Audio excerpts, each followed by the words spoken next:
Well, good morning, everyone. It's now 11:30. We're going to go ahead and kick off our pre-commission agenda. Just for my report really quickly, I want to gently remind my fellow commissioners about the upcoming deadline for your integrated 5-year work plan priority list. Christy needs those by Friday, which is the 15th. Hard to believe. So feel free to CC me or not. I'm really curious to see how things have shifted over the last year, and I know she'll appreciate all of us getting that in on time. So I think that's it for me. Any general housekeeping items? Questions about the agenda? Commissioner Hanson. Yeah, I would like to have the item 2, the Vista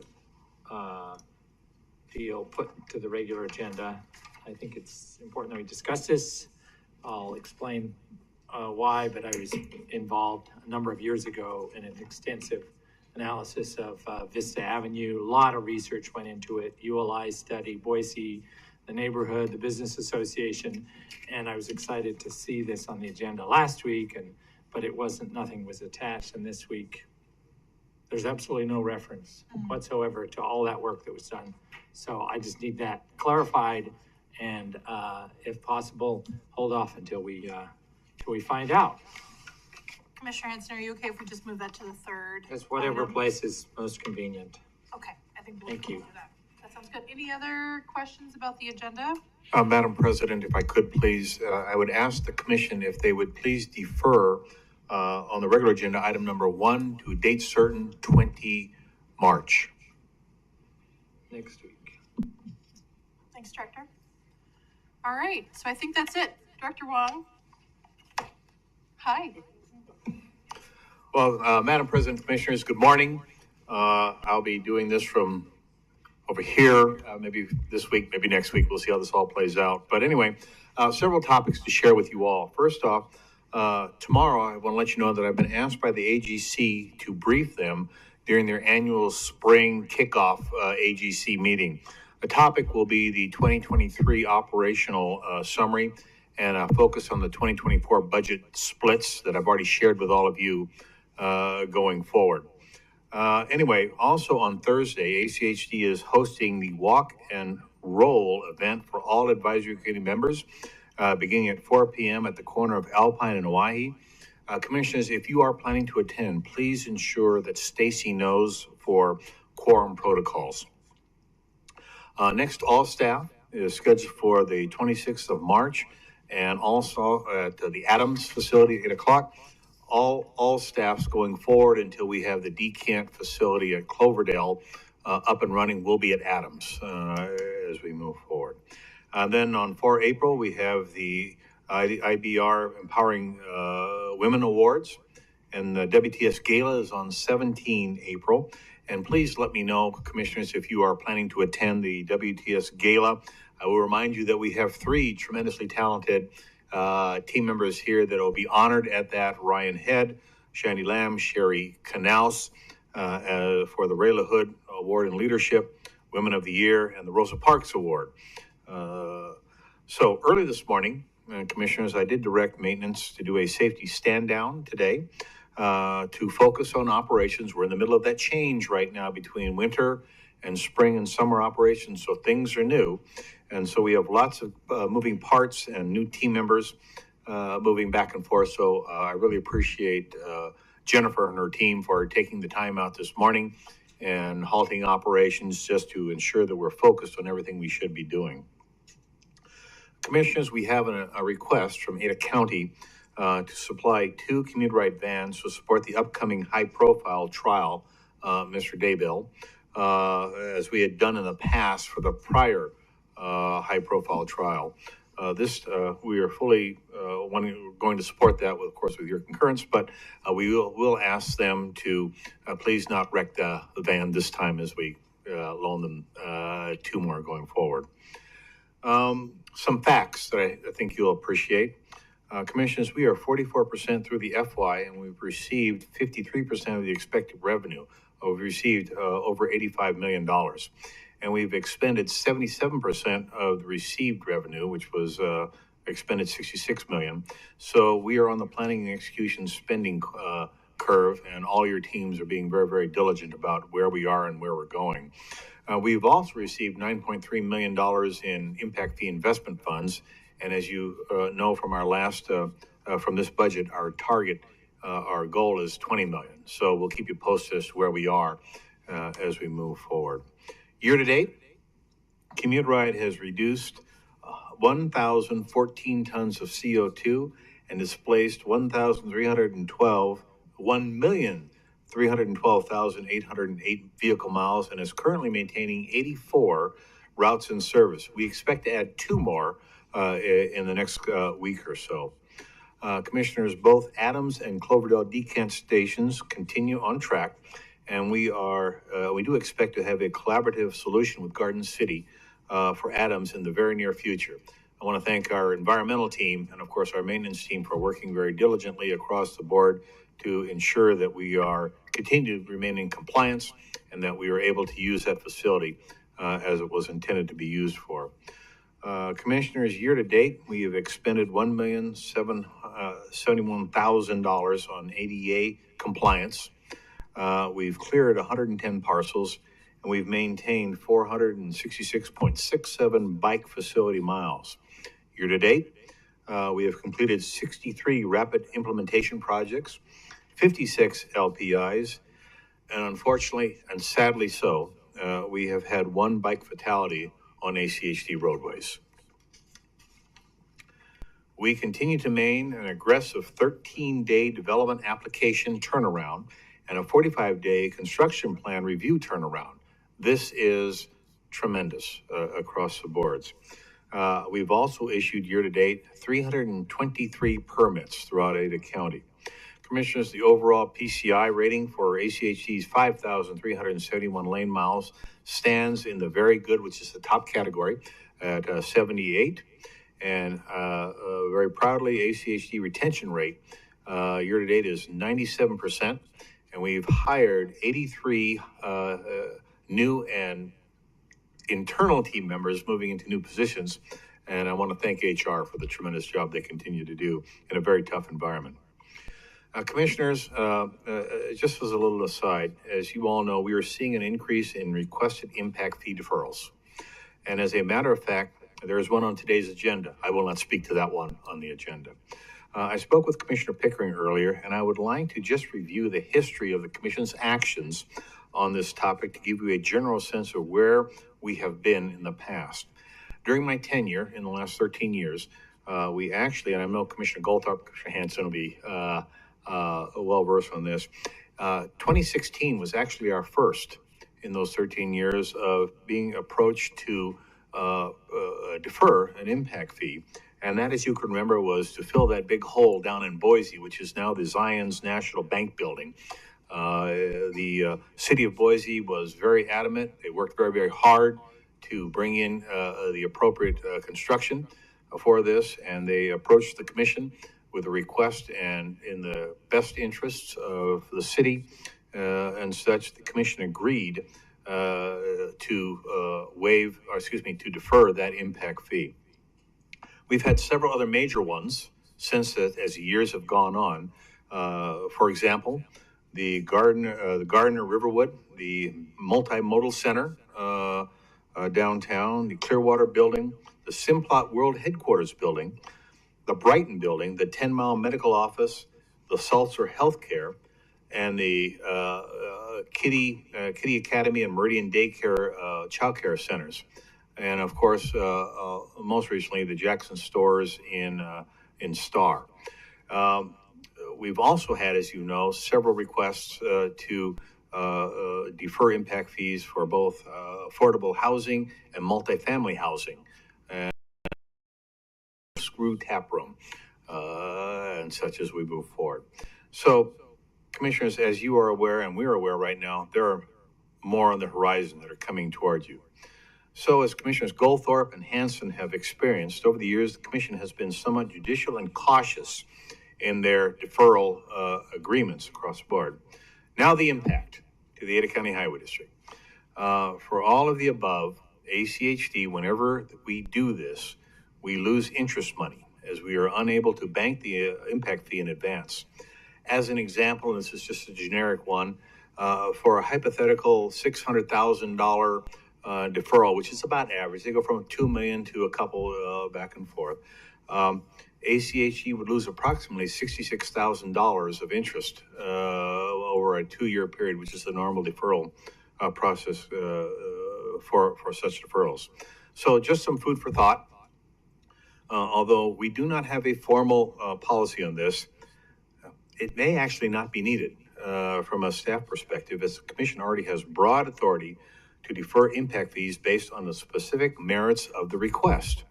Now, based on comments from the dais, I think a week or two ago, I did ask the staff to do due diligence to look at, if we were going to have a policy, how long would that policy take to get back to the commission for a formal thumbs up or thumbs down?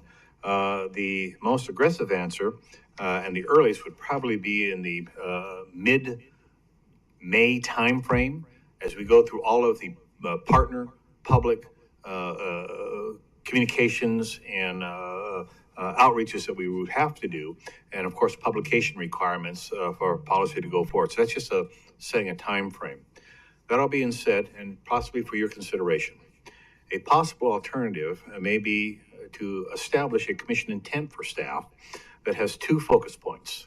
Number 1, does the city support such a request? I think that's always important. And number 2, did the city defer their impact fee also on this sort of things? Just as a start of a conversation. So, commissioners, that is the background of where we have been when it came to the commission deferring impact fees. As you can see, it hasn't been an onslaught. The commission has been very judicial in their thoughts and such. So I thought I'd just give that to you as a history sort of review of the last 13 years of where we've been. So, Madam President, Commissioners, that's my director's report for today. I'll sit for any questions you might have. Well, thank you, Director. Commissioners, did you have any questions or thoughts? Commissioner McKinney? Madam President, just a couple of questions. First, Director, back on the commuter ride vans that are being loaned for this high-profile trial, what specifically is the way in which they're going to be used? Madam President, Commissioner McKinney, I'll answer this as they were the last time. It's a security issue for the jurors. And so they want to make sure the jurors are moved simultaneously in one group and then back across. It does help the process going forward. We were very supportive of that, and I hope to be very supportive of this one. Okay, sure. Yeah, for moving the jurors. All right, then the next question is back then to the issue of the impact fee deferral. Would it be possible, and this may be a question for our general counsel, I don't know. It strikes me that when it comes to policy decisions where the commission has broad discretion, it would also be helpful for the commission to have at least a list of factors to consider. Is that something that our general counsel could get to us without having a formal policy on the matter?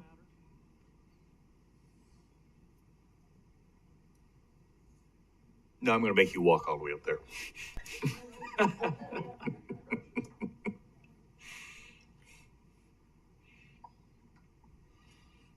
Madam President, Commissioners, Steve Price, General Counsel. Commissioner McKinney, typically the common law standard is whether it's in the best interest of the public. That's kind of, without a policy, that is the standard. And if you want to add more points, we've thought of more points that we could put in a policy, but I think the broad discretion is this commission is a board of reasonable people that they can make a determination based upon the particular facts on a case-by-case basis. Again, how this started was with one project, the Big Hole downtown. And the city of Boise came to us and a whole bunch of developers and said, we're trying to make this work, we're trying to get it done. We did it. And then it kind of sat there and we never thought about it again. And then we had a downturn in the economy, 2008. We had a bunch of developments that were coming into cities. and the city's really asked us to expand that program. And so it was more economic hardship at the time.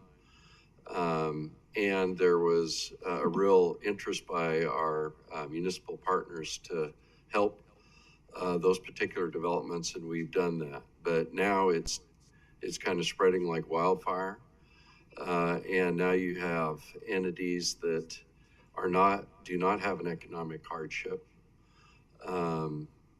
requesting it. And the problem with the program, and the reason why we can't charge interest, is Article 8, Section 3 of the Idaho Constitution prevents us from extending full faith and fair credit to anybody. And to the extent that we're charging interest, then it looks like a loan. And if it's a loan, then it's tax. If it's tax, then, it's fair credit and all that. But the whole point is we're kind of getting into an area that is starting to create problems. I guess then the question that comes to my mind is if we have, if the standard is simply the best interest of the public, but we don't have any specific criteria that we use for deciding what is in the best interest of the public, could we not be open to the charge of, making an arbitrary and capricious decision where one gets it and someone else doesn't? And we've simply said, well, that was in the best interest of the public, that this one is not, and we don't have specific reasons one way or another or a specific policy to point to. Well, and Madam President and Commissioner McKinney, that is true, but that's that's the same kind of pickle we find ourselves in when we vacate land and we don't charge the fair market value. And in some cases we have, in other cases we haven't. But the commission at those times has been able to distinguish the fact patterns and those particular cases to make that decision. And that's the model we're kind of in, unless you want a policy. Thank you. Commissioner Hanson? Yeah, Madam President, I have a question. I don't know if Steve wants to stay up here or not, but I just want to say that I think it is appropriate to have a couple of criteria. City support is critical. How the city decides on their other policies like housing and stuff, which we don't have jurisdiction over, is really not as relevant, but the city has to support it. The second is it has to have a nexus to how we're going to spend it. And if there isn't a clear nexus, which is one of the problems that I think developers see, they say there's really not a nexus between what we're going to pay for where this is located, a hotel or something, that is, and where we're going to spend it. And the second is, the third one, so those would be the top two. And then the next one is, has there been a surplus in the impact fee balance for over the last 3 years? A surplus of, say, $3 million or $5 million, whatever the level is, because I think it's inappropriate for us to be insisting that we need to be collecting these impact fees in advance, even though we're not spending them. We're using them sort of to add. In the past, we didn't have a surplus, but we have. We are now. We've had a surplus now for 5 years, I think, something like that. And it's gotten big. It's gotten bumped up over $10 million at some point. I don't know where it is right now, somewhere around 9. But I think that's a critical criteria, because then the question is, why are we collecting these in order to gain interest when in fact we don't need it? It's just sitting there. So those would be the three things: city support, nexus to actual CIP projects, and whether we have a surplus. Well, Madam President and Commissioner Hanson, if I could respond. One is the city's participation is already a requirement because they have to sign the agreement to allow that. I guess the second point, I'm a little unclear, because once the impact fees are collected, they have to be expended in accordance with the Idaho Development Impact Fee Act. We can't dictate, that the impact fee we get from your building, we're going to spend in this location. And maybe I misunderstood you. No, it's very, that's an important point. I think you put your finger on why we shouldn't be collecting excess surplus if we haven't been able to spend it within the, what is it, 7 years? We have a certain number of years we have to spend it. So that gives us another, say we defer it for 18 months, that gives us another 18 months in order to spend theirs. But in the meanwhile, we haven't been able to spend it. And so we're building up these surpluses and adding interest. I don't think I think that's a really important point, but it actually strengthens why I think there should be a relationship to whether we've built up a surplus. All right, thank you. Commissioner Goldthorpe. I would just counter that with my thoughts that I think having a surplus is absolutely essential in this day and age when we have such expensive projects. And if we don't have, in some cases, a surplus, we can't spend any money on these 5, 10, 18, 21 million dollar projects. So we either have to have it or we fund those projects out of our general revenue. Okay. So Director Wong, it was really just more of a historical update, right? We're still going to pursue absolutely, working madam. towards some type of policy, and I think we'll have like a work session coming up. So I mean, I'm still really eager to clarify and put some parameters on this, not only just for us, but to what Commissioner McKinney's point was too, of, you know, making sure that this is always fair and we're considering all the facts. And anyway, so we're more consistent. No, and then the development community knows what to expect as well. So we'll keep going down this path, and we'll take all this feedback into consideration, and we'll be back before all of you when we're ready. So if you have any other ideas or thoughts in the meantime, please get them to Director Wong. Okay, anything else? All right, well, we'll be at ease until noon. Thank you.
All right, it's now 12 o'clock. I'm going to go ahead and call the meeting to order. Please join us in standing for the Pledge of Allegiance.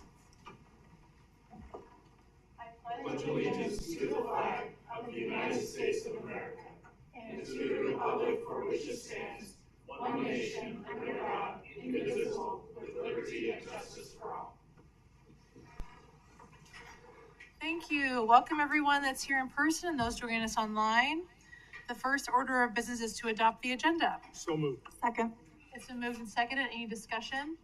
All those in favor say aye. Aye. Any opposed? Motion carries. The next order of business is to adopt the consent agenda. Items on the consent agenda are considered routine and are action items unless otherwise noted. The consent agenda is enacted by one motion. There is no separate discussion on items on the consent agenda. If a commissioner or citizen would like, they may request any item be removed from the consent agenda and placed on the regular agenda. We do have a request for item number 2 to be moved to the regular agenda. Is there a motion? Madam President, I would move to approve the consent agenda, but moving item 2 to the regular agenda to a place that you recommend.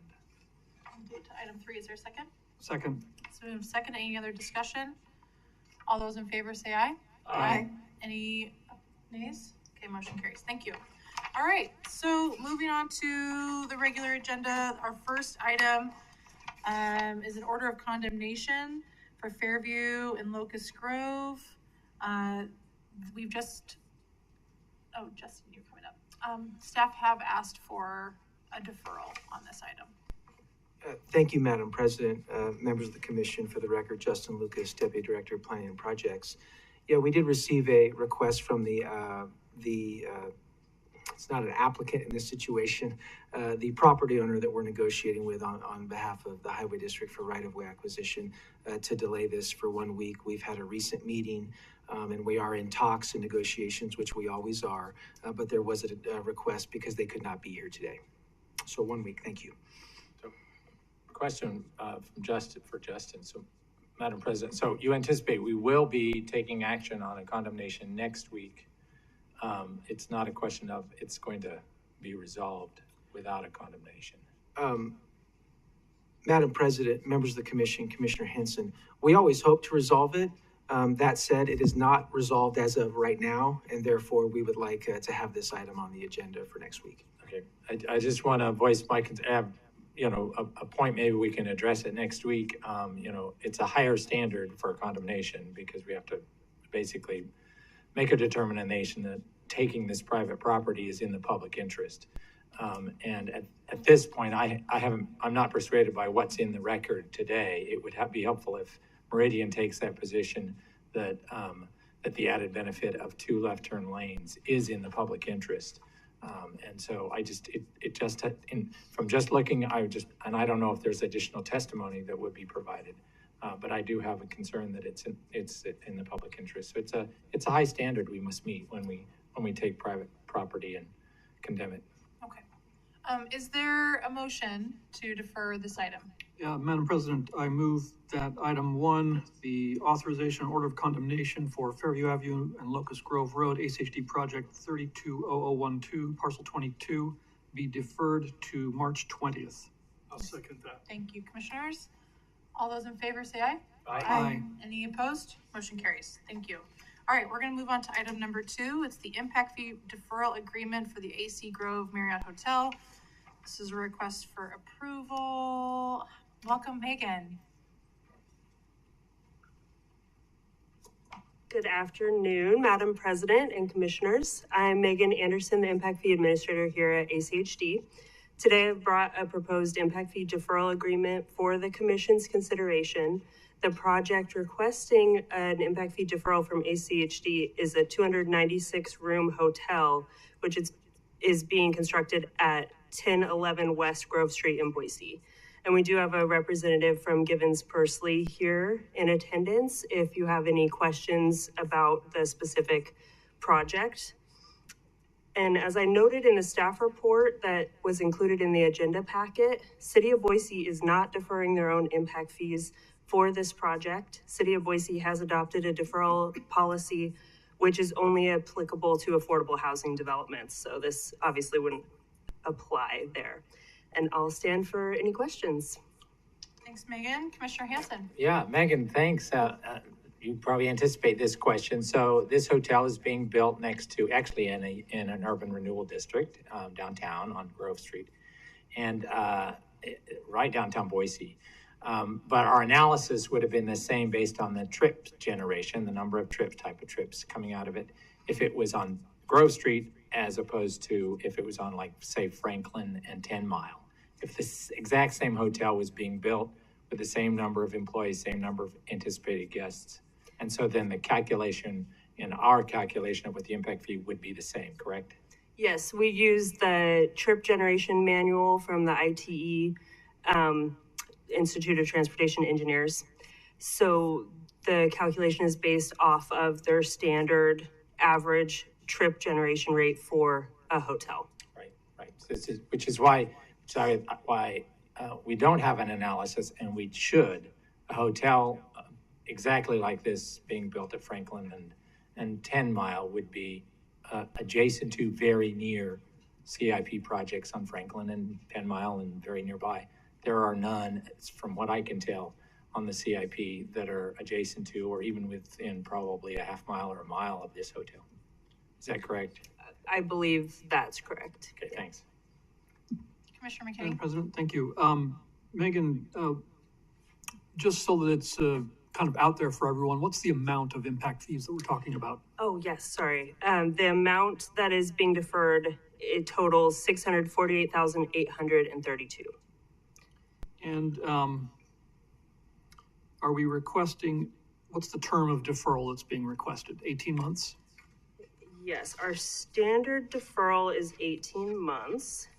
And I apologize, I should have looked at that this morning to see what date we put in here. If the impact fees will not be deferred beyond March 31st, 2026.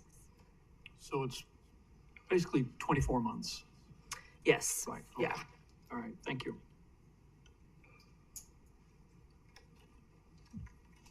Any other questions for staff?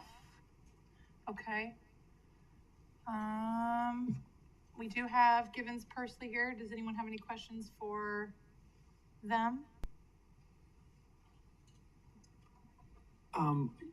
Madam President, yes, I do have some, well, I have some questions that go toward the, the developer, the Okay. owner of the property. Okay. So, Elizabeth?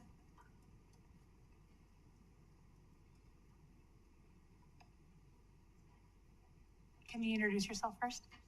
Thank you. Elizabeth Kekaritz, Givens Pursley, 601 Bannock, on behalf of the applicant here today. thank you. Just one quick question. We were discussing, I imagine you were here for our pre-commission meeting when we talked about impact fee deferrals. And one of the sort of issues that was brought up was that of hardship. What kind of hardship can you point to that suggests that we ought to defer these impact fees as opposed to simply treating this business like any other? Okay, Chairperson Pickering, Commissioner McKinney, unfortunately, I did not realize that is what was going to be discussed directly before this, or I would have been here. That being said, the primary reason for the request for a deferral is that there is simply no impact to the roadway system for over 2 years. This is a really long-term development. Impact fees have been waived on similar developments that do take these significant chunks of time because there really isn't any impact to the roadways yet at this point in time based on this development. But would that not be true of any other business that were being constructed that had, every new construction project has a certain construction time horizon. And that sort of, a 2-year project is not that unusual. 10-year project would be unusual. 6 months is pretty short, but a 2-year, that's fairly common. Chairperson Pickering, Commissioner McKinney, while it is more common, this is still one of the really huge, it will be likely to still not even be completed within the 2-year time period. There is a very long term on this. This is something that has been done in other similar circumstances. The cost of construction is going up very, very rapidly. It is very expensive to build something downtown of this magnitude. And in this case, it simply makes sense. It's allowed under the code, under your current code. And so we are requesting this impact fee deferral at this time. Thank you. Commissioner Hanson? Yeah, thank you. A couple of questions. Have you done an analysis of the increased property value between what it is now, which is just a surface parking lot, and the property after it's been developed, the increase? That's what we rely on primarily in this agency is property taxes.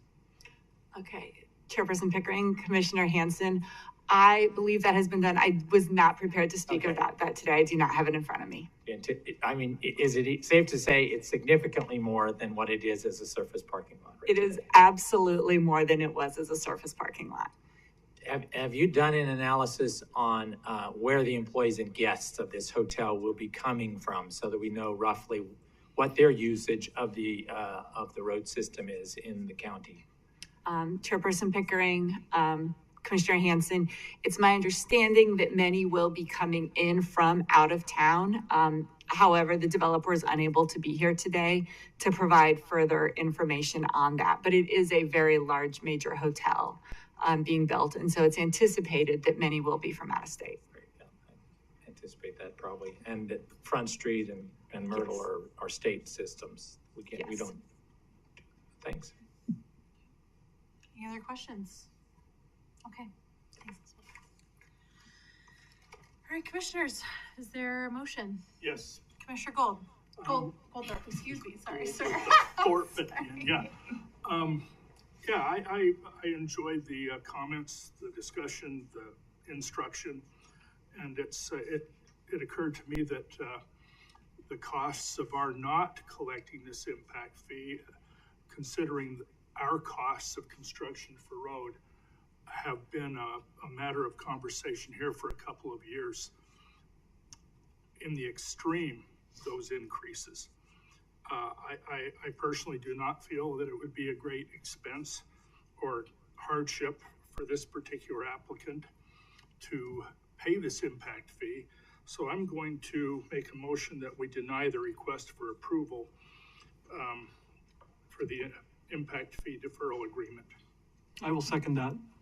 It's been moved and seconded. Any discussion? Madam President, Commissioner Hanson? I will make a motion that we approve the request for deferral. I'll second. It's been moved and seconded. Okay, discussion on the substitute motion. Yeah. Commissioner As Hanson? you know, to me, the most important criteria is a nexus. We still have a system where we collect impact fees from businesses regardless of where they're located in the county. To me, it just makes no sense. We don't have a system in order to waive it.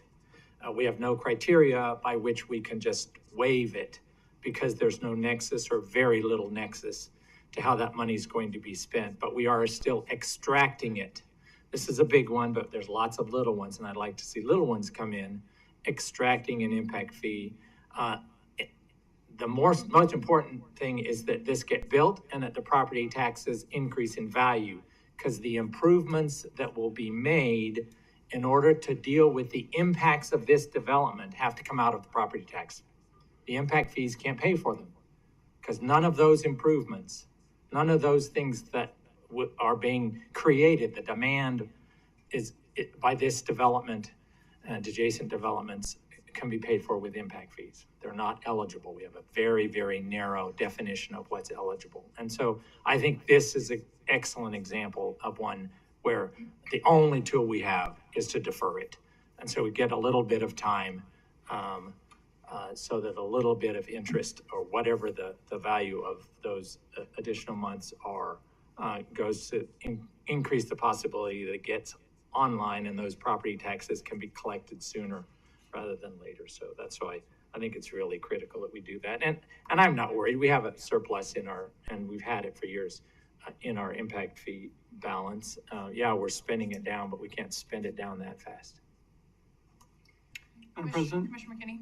I think Commissioner Hansen's looking for a nexus between a particular development and the use of impact fees is something that really is more the result of his disagreement with the Idaho impact fee statute in the first place. That's a different matter. The system's designed so that regardless of where you're building in the county, you pay impact fees in the county that can be used countywide where they're needed most. And so that's the way it works. And to require a developer or to require a showing on our part or on the part of the district that this development somehow is causing, that impact fees can only be collected and used for projects local to that development or near that development. Again, that thwarts the fundamental purpose of the impact fee program. And primarily the reason that we've got a surplus of impact fees at the moment is because so many of our capital improvement funds have been diverted to projects that are not impact fee eligible. That's the reason for the surplus. It's not because we're collecting too much. I think Commissioner Goldthorpe's comment is accurate that we have here a large developer. We're not dealing with a, as was mentioned, the city of Boise takes an interest in low-cost housing or those sorts of developments. We're not dealing with a small-time developer who is pinched for funds. There are none of those hardship factors that would urge me to defer the impact fees in this particular case.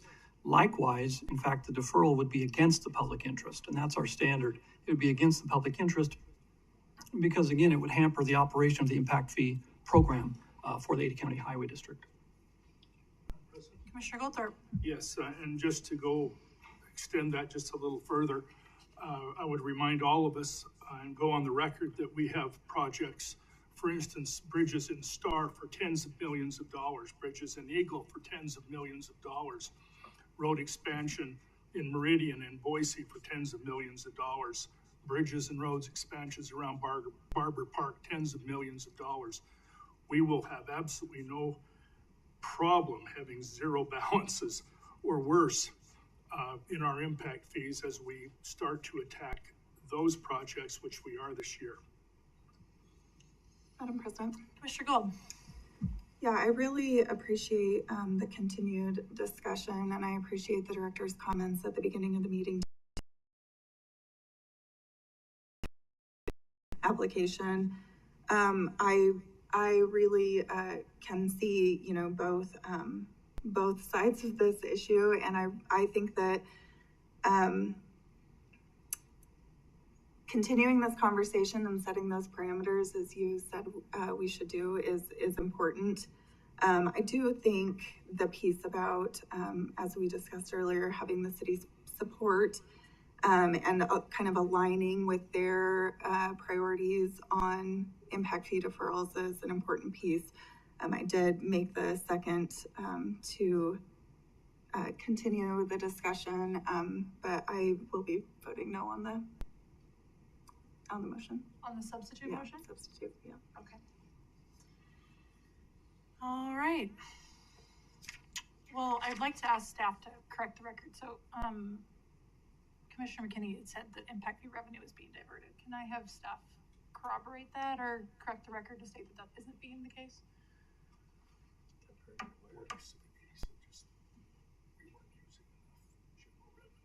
Madam President and Commissioners, Commissioner McKinney, could you restate the issue or the claim? My comment was that a large portion of our capital improvement funds are being used for non-impact fee eligible projects. And that is a primary factor, or if not the primary factor, in why we have an impact fee surplus. Let me say at the outset, this is clearly a conclusory kind of statement, so it's a matter of opinion. I don't know that it's something that you can give a factual correction one way or another. Well, maybe I can help, Madam President and Commissioner McKinney. We have a $10 million surplus in our impacts. I think that's about right. 14?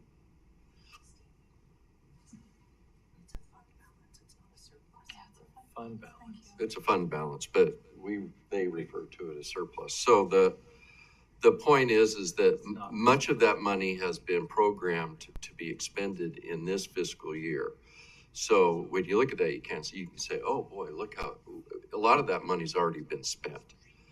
And maybe a few of the commissioners can remember when we were dipping into the general fund almost up to $50 million. I think that's right. And so we've had that scenario where we had so many impact fee programs. The whole program, when it was set up, we had a lot of impact fee eligible projects in the front part of the 20-year plan. And then it kind of tapers off through time. Well, that's why we got up to a $50 million balance, and now we're kind of tapering off. And we're expected that we should be spending what we collect every year in impact fees. That's simply just the truth sometimes, but it's more of a programming and timing issue than it really is reflective of just a balance. And my point was, it's on projects that are eligible for that impact fee reimbursement. Madam President, you're absolutely correct. All right, well, before we take a motion on this, or vote on the substitute motion, I just want to say that I would agree with Commissioner Hansen that the value of this development, once it's complete, is going to outpace whatever interest we receive in the short term, especially if we can have what limited tools we have to secure the success of that development working really well. We know how expensive all these projects are. So yeah, I feel like that's not something that we should be surprised about, especially something of this size. So yeah, and we have very few tools to support development. So anyway, I'll just call a roll for the substitute motion. All those in favor say aye. Aye. Aye. Okay. All those against, vote nay. No. Nay, sorry. All right, the substitute motion carries. Congratulations, Elizabeth. All right, moving on to item number 3, which was previously item number 2 on the consent agenda. It's fiscal year 27 roadway and ADA improvement. It's Vista Avenue from Overland Road to Rose Hill. It's a consultant agreement approval. Justin. Thank you, Madam President, members of the commission. As stated, we are at the very beginning of our process to start this project design.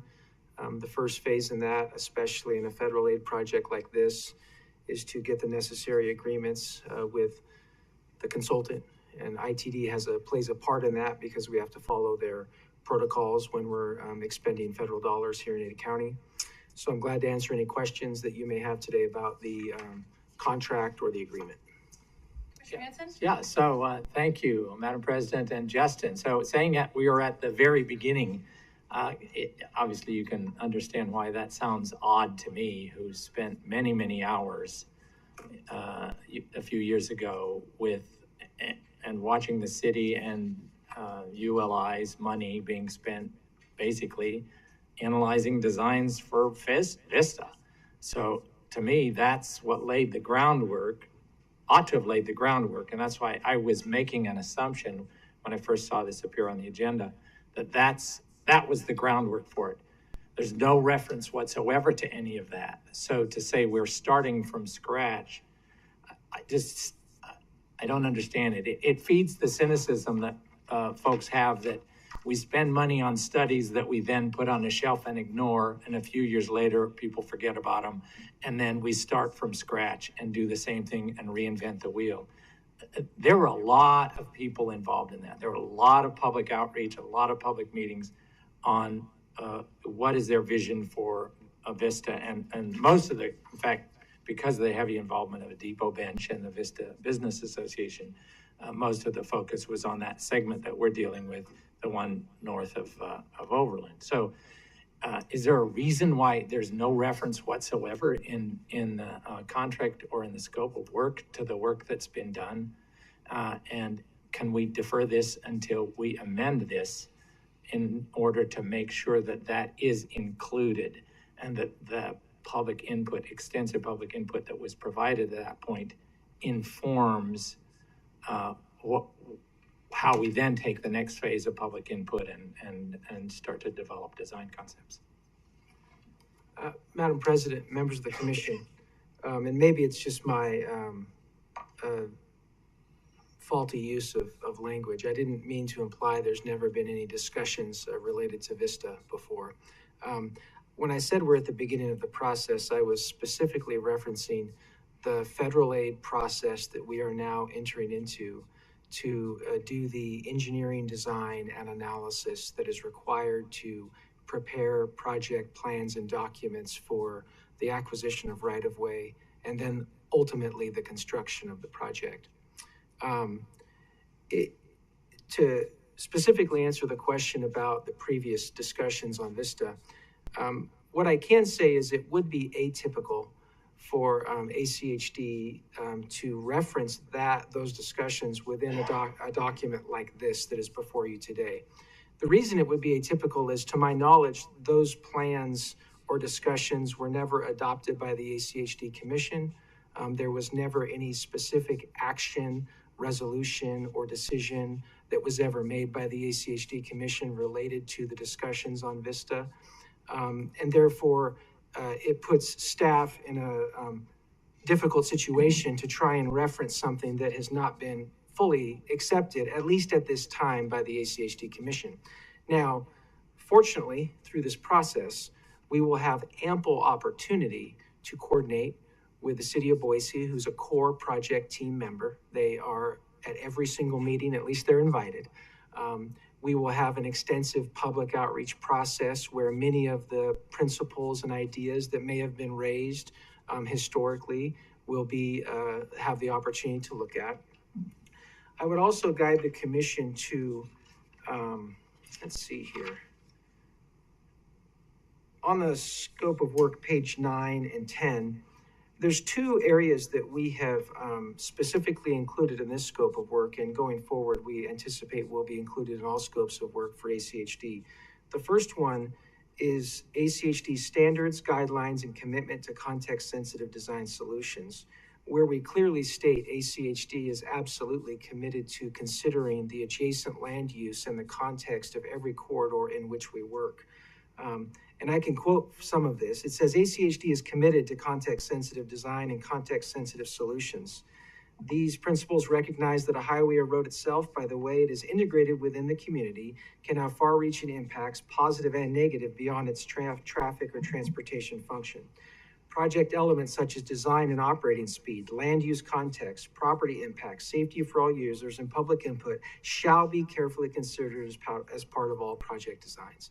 So that language, although it may not specifically address your concern, Commissioner Hanson, it's included essentially as a commitment from ACHD to address all the concerns that may come up related to land use context, city involvement, and things like that. We've also included in this scope of work, section 1.4, what we're calling a design considerations memo, which is where the consultant will essentially do an analysis of the corridor, which could include, and we can direct them to do that, an analysis of some previous documentation, if that's the commission's wishes. And what they will look at is the design and operating speed, the land use context, property impacts, and safety for all users.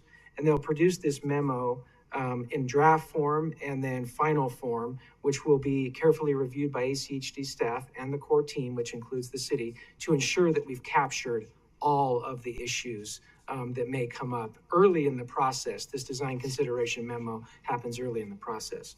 So that was our intent with this scope of work.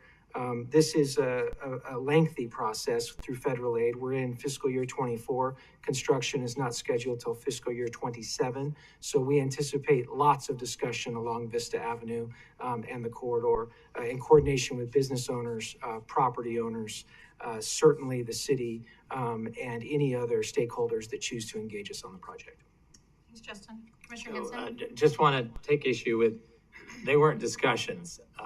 They were actually in-depth studies. There was a lot of analysis. There was some expertise brought to the table and design concepts So it was much more than this sort of casual notion of a discussion out there. There was a lot of money spent, a lot of time and effort spent. So I think it's really important that the deliverables which are set in this document, we have specific dates, we have specific deliverables, reflects our knowledge and understanding of what's already been done. So that's where I'm at a loss to see something as extensive a study as what was done here, not even referenced in terms of the deliverables and the dates in this. And I don't think there's any other corridor other than State Street that's been studied more than Vista and in recent years.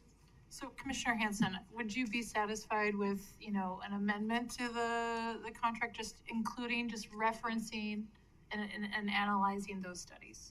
Would that suffice? Well, I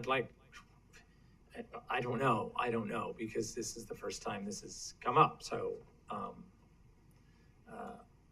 what's the feeling of the commission? We clearly need to change the way in which we operate if we can move forward, sort of on moving forward on a federal, what's called a federal aid project. I know that's sort of the framework of, without reference to work that's been done before, informing what that direction could be. So okay. I don't know. It's the first time I was able to read this was over the weekend, because that's when it was attached. And then not seeing this, there are some really good things in the scope. If this was some other arterial, there's really good things that I see that staff is starting to put into our scope, which in the past tended to be a little boilerplate, but now is much more specific and context sensitive, which is great. But there's this big thing looming out there. And if I wasn't here, it probably would have been raised, which is really unfortunate, because it shouldn't require, one person who happened to have the institutional memory of a major investment on that corridor, bringing it up and saying that should already have formed the basis for the discussion at the staff level. Okay. Commissioner Gold, did you still? Yeah. So as I'm understanding, this is a federal pavement preservation program, and then making intersections ADA compliant. Is that correct? Madam President, Commissioner Gold, I think the project goes beyond that. Based on the Commission's go-in-once philosophy, this is a significant look at Vista. We will be looking at reducing the lane widths that currently exist today, maximizing space for the pedestrian area. I think we can essentially anticipate a full reconstruction of the existing curb gutter and sidewalk that's out there, which would not meet current guidelines. This is a pretty constrained corridor, and there are a lot of businesses and business access points along this corridor that we'll have to work very carefully through. But no, this is beyond a pavement maintenance project. It's a very substantial project, which is why we wanted to give ourselves ample time during the design to ensure that we address the issues as they come up. And commissioners, and I'm glad to do this, and I don't know if it requires a modification to the scope, but I can, as part of the design considerations memo, and although the language may not be specific, I can assure you that if it's the will of the commission that we include a full review of those previous documents, which I have seen, we're glad to do that. We were hesitant to do that because, as I stated, I did not mean to disparage that effort in any way. That wasn't my intent. I just was trying to indicate that those documents and that process was never adopted by the ACHD Commission, and some of the findings and recommendations may not be, may or may not be acceptable to the Commission, which would be fleshed out, I guess, through this process where we could determine that. But if it is the will of the Commission, I'm glad to direct my staff to include those previous studies or efforts from ULI or the City of Boise as part of the design consideration memo process. And that way, any of the recommendations coming out of those documents can be integrated into this process. Do you have a follow-up? Yeah. Yeah, thanks, Justin. I mean, I know that like bulb outs and things like that are being considered as part of this. I guess I'm just curious as to Commissioner Hansen's expectation or anyways, I think it would be good to also get a letter from the city if we could kind of not necessarily their approval, but support of, their buy-in, something to that effect on moving forward with this iteration or the including the documents that Commissioner Hansen spoke to, whatever it looks like, just engaging them through this before we approve it as well. Commissioner McKinney, you're next. Yes, I do have a couple of questions of my own that kind of go in a different direction, but let me just comment on this concern. It strikes me that the language that Justin has read to us from the contract, from the agreement, is broad enough to encompass prior studies and such that have been done to be considered in the course of this project. It strikes me that we don't need to have a new document or an amendment to the document. We simply need to instruct the staff that, this agreement is to be interpreted so that this language encompasses all prior, information, studies, et cetera, that have been done to be considered by the contractor. And I think that should be adequate. I don't think we need to delay it for that reason. I have a couple of questions, though, of my own that go to the costs and such for this project.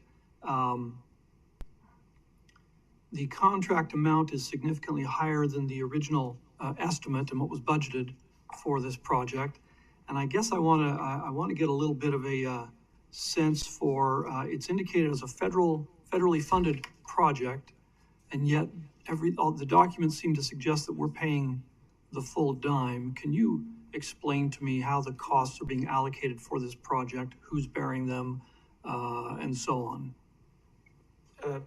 Madam President, Commissioner McKinney, this project is part of our program, which we call Roadway and ADA Improvements, which is administered through Compass.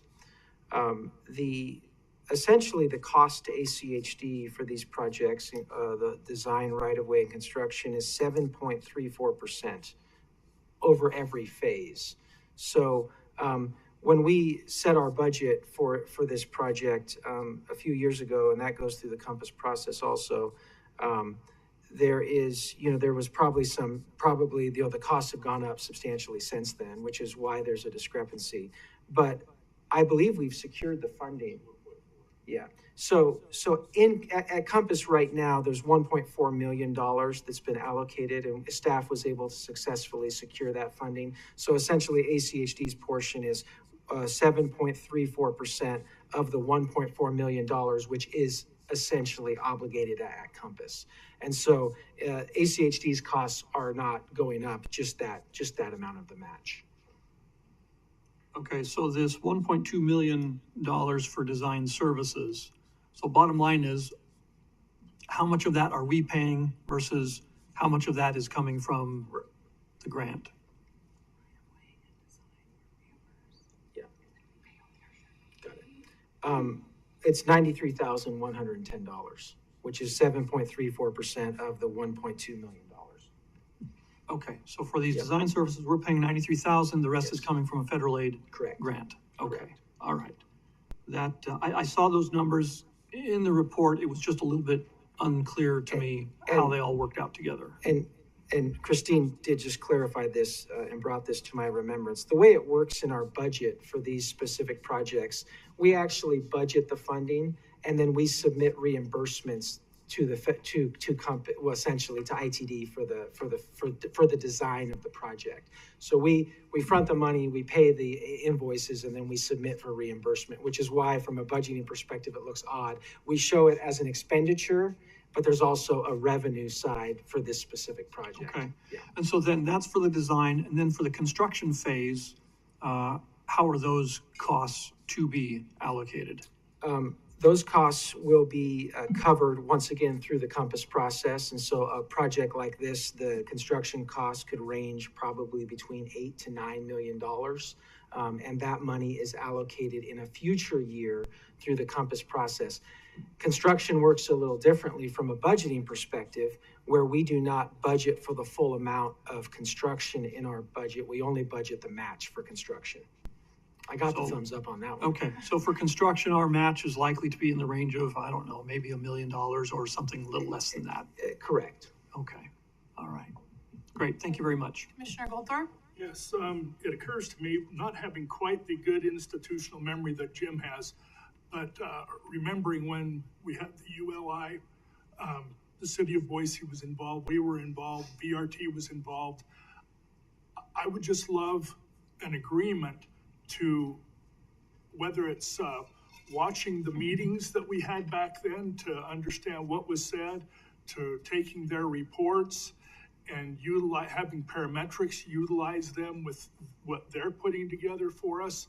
I would like to see that work recognized, whether it's adopted or not, which is our decision, but to have it recognized and utilized.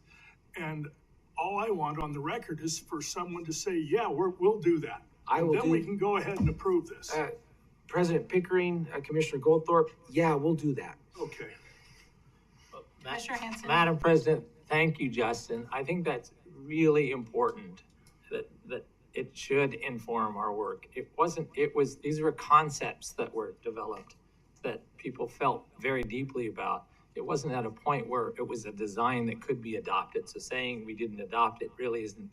They came and presented to us with the understanding, here are the concepts that we want you to use to inform whatever you do next on this corridor.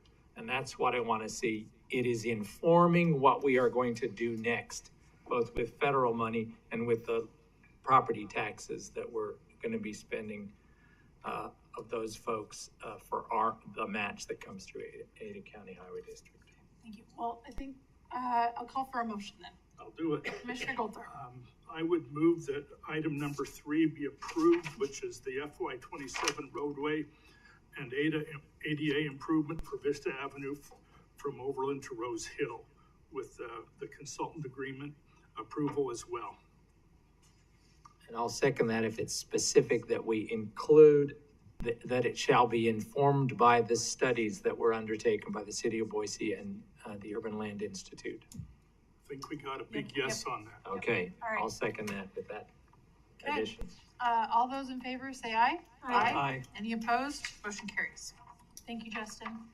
All right, moving on to public communications. Is there anyone in the audience or online that would like to address the commission at this time?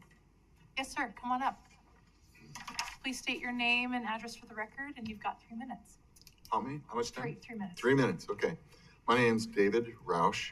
I live at 436 West Washington in Meridian, Idaho. I bought that home in 97. It was, if you're familiar, you probably remember Mayor Story, 436 West Washington, Story Park. He was the mayor way back then. Anyway, I guess I'm the third owner. But anyway, they're talking about putting sidewalks in. And I spoke with Cody Homan back in February of 22. And at that time, I was told, well, there'll be a public notification and you'll get an opportunity to speak and all that kind of stuff. Well, here it is 2 years later. In January, my neighbor gets a packet from ACHD. It's got a map and all these fancy drawings on it and stuff of how they're going to add sidewalks and stuff. I have had no notification, no packet, nothing. So I called. So I give Renee, J.O., a thumbs up. She came out and met with several of the neighbors. She brought me a packet, and that was just a few weeks ago in February. There's still neighbors that still don't have those packets. Cody did respond to me recently because my property is adjacent to an irrigation canal and the next map, which I don't have that map, which was not included in my packet. So I have a concern about the communication with the neighborhood.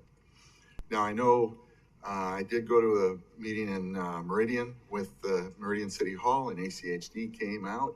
And so I know there's a coordination between the two that this is an improvement, right? Well, it's kind of like being here since 97, actually 95. and seeing what happened to Meridian downtown when they put in a 5-lane highway, basically, through Meridian Road. You know, they put up some lamp stands on one side of the road, and I guess that's supposed to be aesthetically pleasing or something, but they took out all those big, beautiful trees and things. Downtown Meridian's changed, and I understand there's a lot of growth. Well, now, this neighborhood that I'm in has been there since 1957 when my house was built. The plat was done in the year before, and for 60 plus years, we haven't needed sidewalks. We're kind of blocked in between Meridian Elementary on one side and the middle school to the west of us on the other side. And you basically have 4th to 7th, three blocks. And Carlton, heading just south of us, cuts through, and there's 8th going north and south to Cherry and to Pine. Most people are gonna make that division and not come through our neighborhood. So our traffic pattern, as far as I can tell, hasn't changed in decades. There is no increased traffic. I haven't seen any report or anything that says how things have changed or that there's a need. So my first point is, as a long-term resident, I don't see the need. I feel like we're spending a lot of tax dollars for nothing. So my second point then is, I've heard, okay, well, they're probably gonna say it's for safety concerns. Because we walk the side or the streets all the time with our dogs, all the neighbors do, the kids do. It's been that way for 60 years. Now they're gonna say we need sidewalks for safety probably, right? So I'm like, okay, fine. Put a sidewalk on one side or the other. Carlton, I don't know how many years ago already. I always think it's a couple, but it was probably closer to 5 to 10 years. They put a sidewalk in on one side. It's been sufficient, you know? Do we really need it on both sides? The 3 minutes are up? Yep. Okay, so those are the main points I wanted to make. If you have any questions, I know that I was gonna meet with Cody today. He was gonna give me the other map. So I'm hoping my other neighbors are gonna show up on other Wednesdays. Well, thank you so much for You coming. This is really helpful for us to hear. So it sounds like there was a breakdown in communication, working with the neighborhood. And we'll continue. We can't, as a function of this, we can't take action off of public comment, but happy to connect you not only with Cody, but other staff to see how we can do things better next time and to help kind of alleviate and share some more background into why perhaps the sidewalks are in. So just one other point was, from what I understand, it has not been out to bid yet. Okay. So we have this nice drawing, and I'm hoping we can redraw it to whatever, you know, so. No, thank you so much for Yep. coming and letting us know. Okay. You bet, thank you. Justin or Ryan, will one of you Justin touch here? base? Yep, perfect. Thank you. All right. I got Justin. Thank you. Cody? Oh, there he is. I didn't see him past Hi, Tom. Cody. Sorry, Cody. There you had a are. beard since last time I I saw him. didn't see you, Couple Cody. years My ago, right? apologies. Okay. And Tom I'll was pronounce blocking your my name. eyesight. Thank you so much. Appreciate it. Is there anyone else that would like to approach the commission? Okay. Well, with that, we're going to move on into our post-commission agenda. We've got a work session on Highway 44 in Palmer with the City of Star and ITD. So I don't know. Cody, are you facilitating it? No. Oh, is that what I was like? Okay. Oh, it's like Mayor and Vince. Welcome.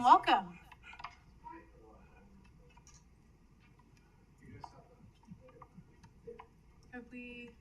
Okay.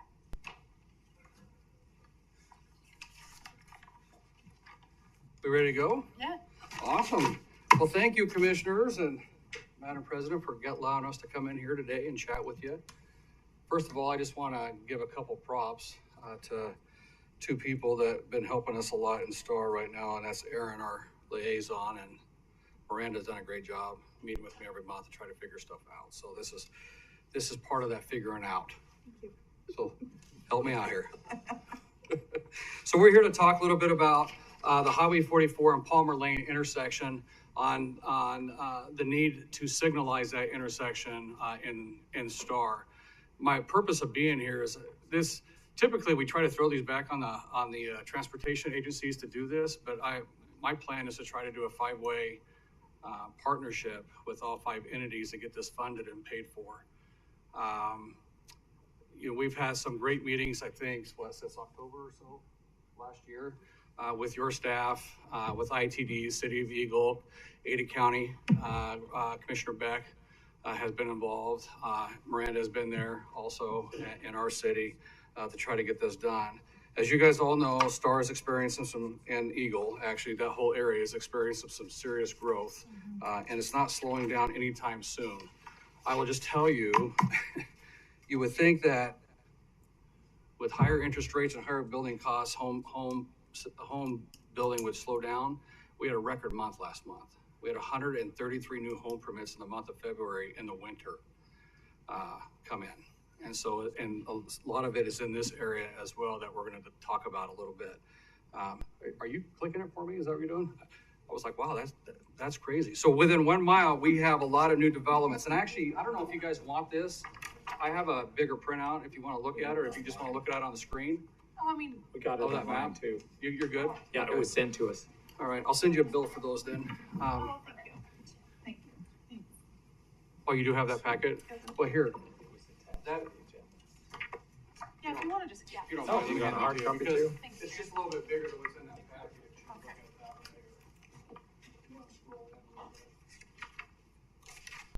And Vince is here, by the way, he's taken over part of this as well, sorry. Forgot to introduce Mr. Vince with ITD. Yeah, you know Vince. He's switch hitting for Brian, he's not well today, so Vince is coming in to help out here on the back end of this here to talk a little bit more about the plan and whatnot. But this map right here is an overlay that kind of shows all the development that's happening in Star and Eagle, the new stuff that you see in white happening, and what is still left, properties that are still open that are going to connect to that Palmer intersection, along with all the county developments that will most likely always stay within a county and not come into a city, and that's why Ada County is getting involved. If you look at that, we have several, probably 1,000 or so homes that are going to be still yet to build in that area, on top of everything that's funneling from Floating Feather and Beacon Light from the north into that section, where we have traffic coming out on the Palmer, on the Highway 44, on that brand new 5-lane segment that is very dangerous. Our Star Police and our Star Fire District respond to many calls right there, and we're trying to prevent, hopefully, an accident that's going to create a death along that segment of roadway by getting this light installed. Yeah. So, Mr. Mayor, so there currently isn't a light. There currently is no light There's no at light. all in that at that segment right there. And is it 5 lanes? Yeah, I'm sorry. My drawing there, it's a 5-lane segment, 5 correct? lanes. Yeah, and there's, I think, plans, and I think Vince might talk about that too, on the ultimate build out of that segment in the long term of what that looks like. There is a plan here in the future. ITD is finishing the environmental on it. When Middleton got rid of their bypass, it kind of threw off our construction along 44 from Star Road to Highway 16, which included a 10-foot pathway all the way along the south side of Highway 44 from Highway 16 to Stillwater and Eagle, which will connect our Greenbelt segment there, right? And that build out is designed into this plan that we have put together. And I guess I'm here asking for your partnership in this, which we think is going to be $400,000 or $500,000 is what we're guessing. And I mean, that's still to be determined from every entity to pay for this light. A recent light that we've been working on as a city costs about $2 million on Highway 44. So just point of clarification. So you're saying it would be $400,000 to $500,000 per entity? Per entity, Per entity. Okay, yeah, that's- yeah, and that's why I think this is a way for us to get it done. We're all committed to providing the safe access to our state highway system right there, along with safe access for our future bicycle and pedestrian traffic along the south side of Highway 44 with this light down there as well. And we did draw on there, if you see, that's that intersection at 16 and 44 is actually what's going to happen. They're supposed to be building that out here soon for the ultimate build out for the Highway 16 project pretty soon on there. So I'm going to turn this over to Vince, and then I'll ask questions, and he may correct some things that I've even said on here. So who knows? You what? No. It's currently 5. Hi, Madam President, members of the commission, good to see you all today. And I expected to come up here and say what Trevor meant to say, or I should say Mayor Chadwick meant to say, but you did. You call me Trevor, I'm just a mayor. So I think a couple things he did mention that I want to reiterate is that we do have an environmental assessment that's wrapping up here probably within the next year with this corridor. And this intersection is planned to be signalized per that. So, I mean, we are following our plan for State Highway 44. And you can see here by this graphic that it is needed. Right now, under the existing conditions, it's, we call them lane groups, but essentially all of the movements at the intersection are acceptable. But that's going to end very quickly. With the current conditions and not taking into account development, and you saw a lot of it on the last map that Mayor Chadwick showed you, we will see failure of level service F, which is essentially the combination of the volume and the time delays on Palmer. People trying to get from Palmer, going either in the north or south direction of Palmer and heading east and west. We will see delay in all the movements there.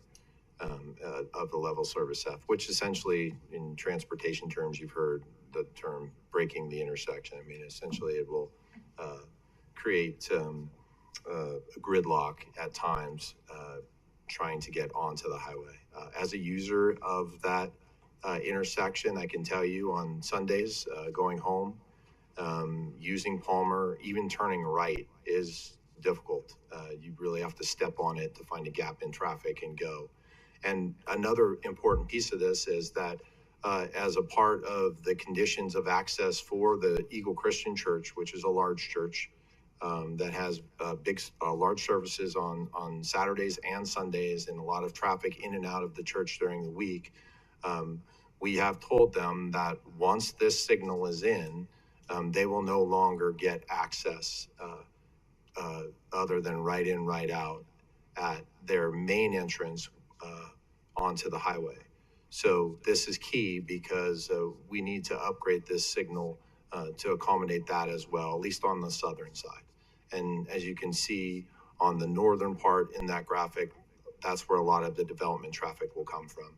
And one other last thing before I jump in a little bit more into this graphic on the screen is that there's also, we have to look at this area holistically. We are also doing a reevaluation of State Highway 16.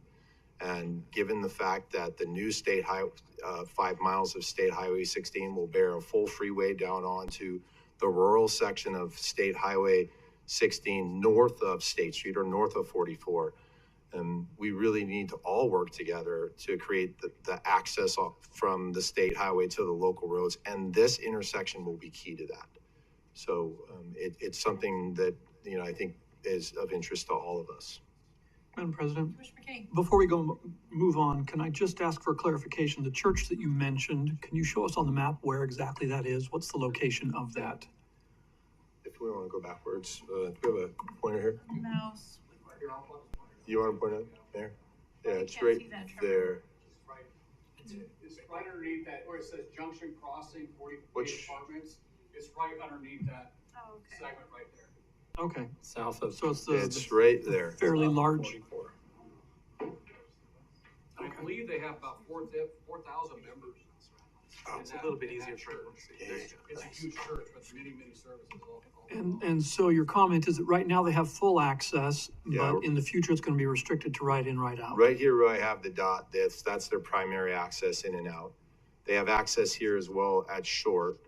And what we're planning to condition as a part of the new interchange, when that is built, they will get a left in, but they won't have left out here. They'll have, oh, let me get off that. You can't quite, there you go. They'll have right in, right out here, and their primary left out will be at Palmer. Okay. While I've got you, let me Or just their ask left out will be at Palmer. one additional question. What's the distance from the junction with Highway 16 to Palmer Lane? Is that a half mile? Is it a It's a full half- mile? It's a half mile. Half mile? Yep. Okay.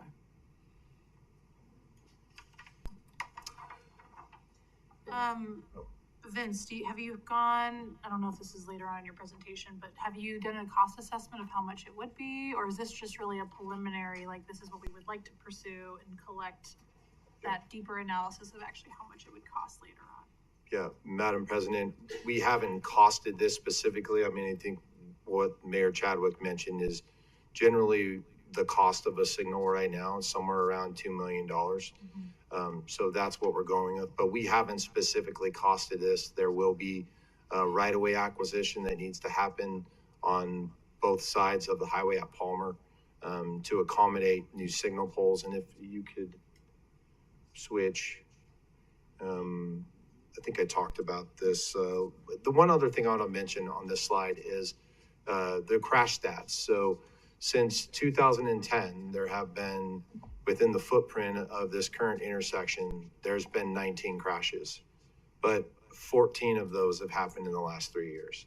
So as we continue to see growth and more people accessing this highway, this might have been a section of highway that people would have skipped before. They might have headed up Linder or stuck to State Highway 16. But since we've widened this in the last 2 years, we've seen traffic volumes dramatically increase because it's no longer an impediment and people can move freely on the highway without slowing down, especially in the rush hour commutes. But that greatly limits local access off of Palmer. No, I think, I mean, clearly there's a case, you know, and I totally support it. I just, my heartburn is, I'm not seeing anything in terms of like a design for like a crosswalk or Yeah. ramps, right? And well, that's what I'm wondering, like those nuances that we, So you know, let's like see how do here. we make sure folks get. So here is we'll call it the interim concept, and that we're looking at potentially 2 phases, or maybe we get it all done in 1 phase. But the first thing we want to do is get the poles in, and these poles will be placed at the ultimate configuration. So even if we go interim, we can come back when we get the right of way and everything else we need to do it. And Madam President, you'll see right here, as a part of our EA, or environmental assessment, we are planning for a 10-foot separated pathway that will run from, what you call it, Stillwater? I guess the development, or Old State Street, where Old State Street comes back into State Highway 44, all the way to the city of Star. And that will be a major improvement. And this will be important because it will help cross traffic going along that path, trying to go from one side of Palmer to the other. And we will work on what kind of bike and pedestrian connectivity we'll also have north and south as well across the state highway to move people, because, you know, people will want to get to that pathway, and we know that from the other side. Yeah, thanks. So you just kind of did touch on this, but could you speak to the long-term plan for this section of Highway 44 and, you know, including that 10-foot pathway? And then you're saying like this is the interim, so what is the timeline between this and that? Well, those are part of the details. Madam President, Commissioner Golden, thank you for your help. Commissioner Gold's been part of a working group we've put together with the county, both the cities of Star and Eagle, along with Ada County Highway District. And it's been good to work together as a team, but we haven't quite gotten that far. I mean, I think right now what we've done is come up with a concept. We want to make sure everybody's on board, and then we'll work on the costing, and then moving it to a place where we can put together a set of plans and then determine what we need for our right-of-way. So I don't know if that answers your question. Oh, well, actually, so as far as the whole corridor is concerned, I don't want to get too deep into the background, but you all might remember that we had a plan that was from Old State Street all the way to the interstate, okay? And when some modifications to Middleton's comprehensive plan happened, we actually stopped that environmental document, and we separated it at Star Road. And we decided to move forward with Old State to Star Road, and now we're actually doing a Pell from Star Road to the interstate. And there was an alternate route that the city of Middleton wanted to move off their comprehensive plans, which forced us to do that. So the plan from Old State to Star Road is to have a 5-lane section along with the pathway. Those are the primary pieces of it. And the intersection at Star Road and State Highway 44 is a part of the, now we'll call it the western half of this piece, which is Planning and Environmental Linkage, or PEL, that we've started about a year ago and are actually making really good headway on as well, working with Star and the city of Middleton, Highway District 4, and the county there. So, Commissioner, did that answer your question? What am I? Mostly, yeah. So with that in mind, what's the timeline for when you'd like to get this agreement? Yeah. 6 months ago? No, I don't know if that's an appropriate answer, Madam President. But from a timing perspective, I think we want to move as quickly as possible. We know that in 2025, as I showed on the previous slide, this intersection will break. And so the sooner we can get to it, the better, is, I think, the timing. We wanted to get everybody on board in working with your staff. We really wanted to come talk to the commission first before we brought a big proposal to the table, and to make sure you were informed. And then, in our mind, this is an awareness meeting, but we will be coming back with something that will include timing, costs, scope, schedule, budget, right-of-way costs, et cetera. Okay. Commissioner Goldthorpe? Yeah, I'm remembering a long ways back to the 70s when there was 3 little kids walking this stretch, and somebody driving west at the wrong time of day when the sun hit the windshield and they couldn't see, and they drifted off, and there were 3 dead little kids. So I'm absolutely ecstatic that something can be done here, and the fact that there's going to be a pathway clear into Eagle is a wonderful thing.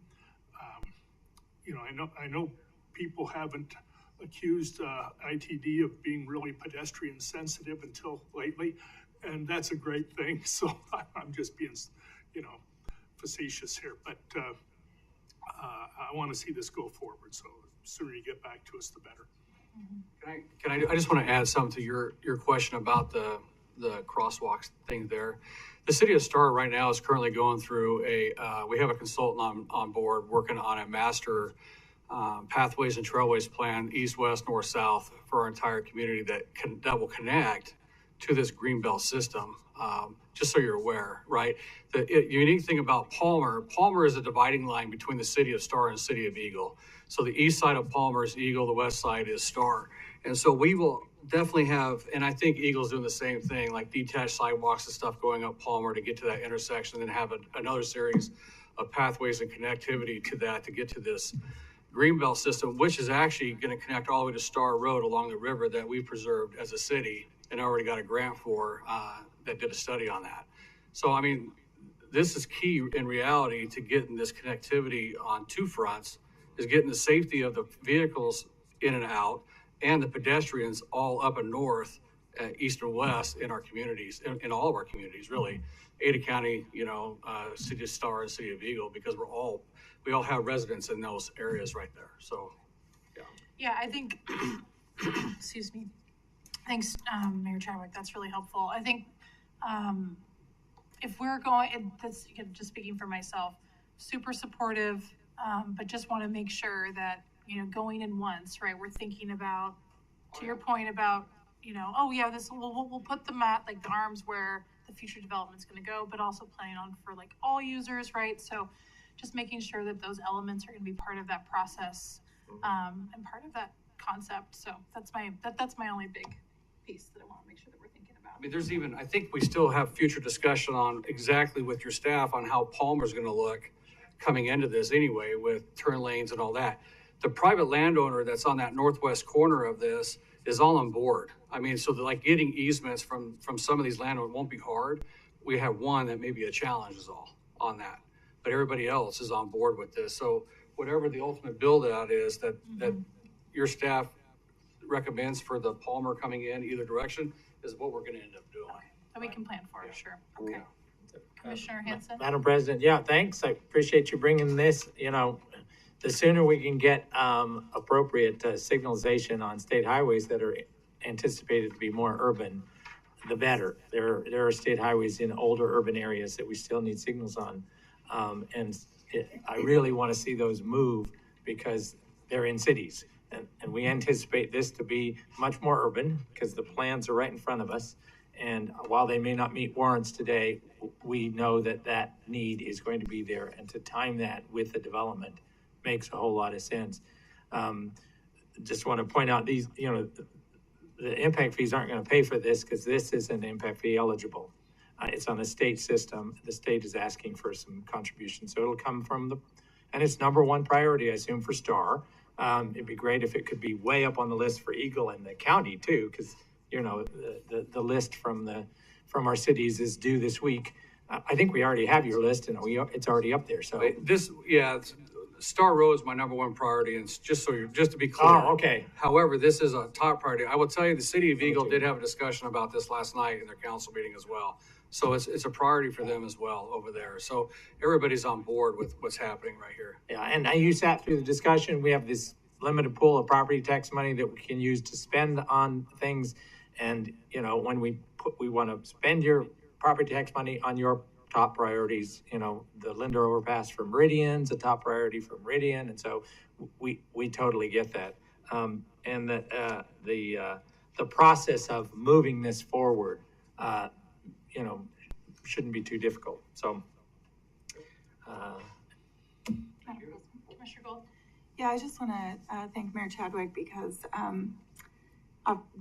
you're right, this is a high priority for the city of Eagle as well, and seeing this need. And so thanks for leading on this project and having all of those conversations with the various partners on this.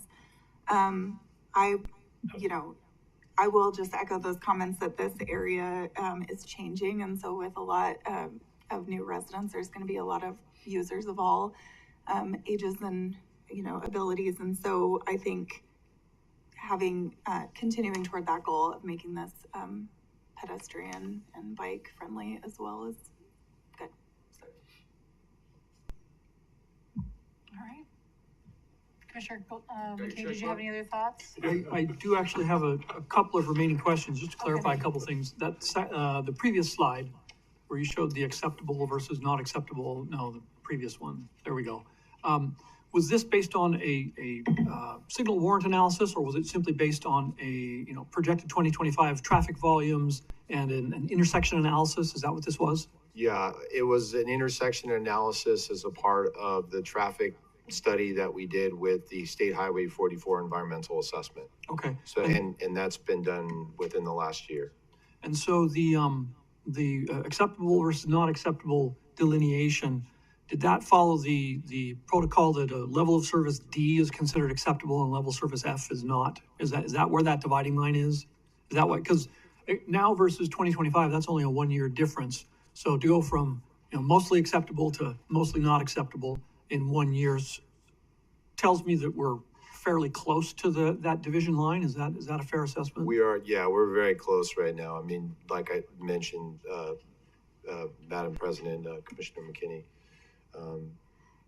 as we have opened this highway up from 2 lanes in both directions to now a 5-lane section with 2 travel lanes and a center turn lane, it has exponentially increased traffic on this highway. Okay, and then just a final question regarding the final slide that we just got a glimpse of it a couple seconds ago. But if we go to, there we go, that one. Explain to me what we're looking at here. Well, it's a little confusing to me. Which way is north? Yeah, north would be. See, I'm not sure. I was actually not going to show this slide. I was originally not, Commissioner McKinney, Madam President, because I don't. To be honest with you, I don't fully understand it because that's the question I asked. I didn't know what the directions were. I believe the direction is north there to the left, and I think it's just an ultimate layout with the full signal configuration. I know that's what it is, but it doesn't have lanes marked with turning directions and et cetera. So. Sure. Is the presumption though that you are planning for the possibility that ultimately Palmer Lane might have a 5-lane section. Is that the idea? That's the sort of thought that it might go that direction? Well, the thought that we're working on, the premise we're working off of is that there'll be a right turn, and then a through and a left in both directions in Palmer. And then, so it'll be a 3-lane section. So a 3-lane section. Okay, because that's why I saw an awful lot of lanes here. Yeah, and there's thought, an awful that lot of looks- lanes that there looks too. And strange. honestly, I hadn't seen this slide. I've actually looked at the other ones, but I hadn't seen this one. And our development services manager, Brian Duran, was set to be here today. And he got pretty sick, so I'm pinch hitting. Okay, great, thank you. Yep. I had questions about it myself, and so. Okay. Well, thank you guys for being here. Really appreciate it. And we'll have staff reach out. Okay, thank you, Madam Okay. President. Thank you. All right. Well, that's it for us. We'll see everyone next week. Commissioners, please join me in the pre-commission realm.